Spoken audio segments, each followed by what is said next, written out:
বাচ্চাদের জন্য ডিম পাউরুটি বানালাম। এই যে পাউরুটির সঙ্গে ডিম দিয়ে খুব মজার একটা নাস্তা তৈরি করেছি। কিভাবে তৈরি করলাম চলেন যে দেখে আসি। আর এই নাস্তাটা স্কুলের টিফিন বা সন্ধ্যার নাস্তায় বাচ্চারা খুবই পছন্দ করবে। এটা আগে স্কুলের টিফিনেও দিতাম, এখন সন্ধ্যাবেলা নাস্তাটা খায়, কারণ স্কুল বন্ধ, সন্ধ্যা হলেই ওদের নাস্তা লাগে। আর চলেন কিভাবে বানালাম এই নাস্তাটা, চলেন যে দেখে আসি। বাচ্চাদের পরীক্ষা শেষ, স্কুল বন্ধ, সন্ধ্যা হইলেই কি নাস্তা খাবো বায়না শুরু হয়, কি দিয়ে কি খাবো, প্রতিদিন একটা মাথা নষ্ট করবার। আর এমনি তো প্রতিদিন সন্ধ্যায় ঘরে থাকে না, একজন থাকে তো আরেকজন থাকে না, সেজন্য দেখা যায় একজনের জন্য যে কোনো একটা কিছু দিয়ে তৈরি করে দিই বা খেয়ে ফেলে।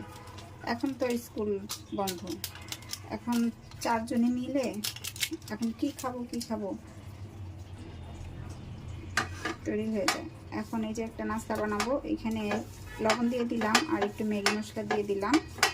এখন মরিচের সঙ্গে একটু আগে হালকা করে একটু চটকে নেবো যাতে একটু ঝাল বের হয়, কারণ ম্যাগি মশলা কিন্তু আবার একটু মিষ্টি মিষ্টি ভাব। তারপর পেঁয়াজগুলো এখন লবণের সঙ্গে এগুলোর সঙ্গে চটকে একটু নরম করে নেব।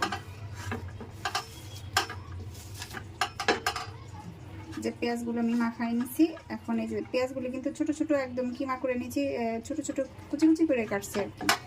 এখন এখানে 3টা ডিম দিয়ে দিব।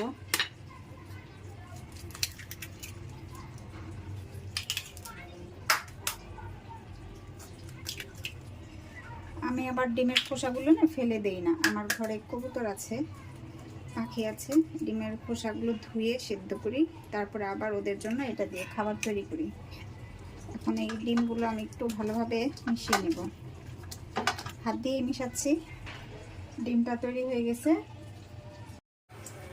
ফ্রাইং প্যানটা গরম হয়ে গেছে। এখন ছোট ছোট করে ডিম ভাজবো, এটার উপর একটা করে ব্রেড দেব।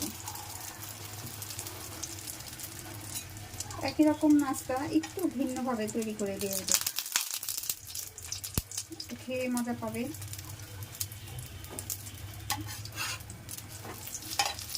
এখন এই যে এভাবে প্রত্যেকটা ব্রেড ভেজে নেব,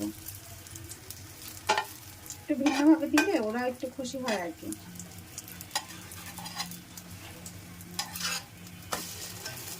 একটু মুচমুচে করে ভাজবো, লাল লাল করে। বাচ্চাদের জন্য নাস্তা বানানো কমপ্লিট। এই যে একদম সাদা সিধা সহজ নাস্তা বানালাম ওদের জন্য। এটার ভিতরে একটু মোজারেলা চিজ দিয়ে আবার উল্টাপাল্টা করে একটু সেঁকে নিলে কিন্তু আরও বেশি সুস্বাদু হবে। আজকে আবার আমার ঘরে মোজারেলা চিজ নেই, এইভাবেই বাচ্চাদের এখন দিব, একটু সস দিয়ে দিব। কেমন হয়েছে কমেন্ট করে জানাবেন। আর এটাই খুব মজা করে খাবে, কারণ এখানে একটু ম্যাগি মশলা আছে এই জন্য।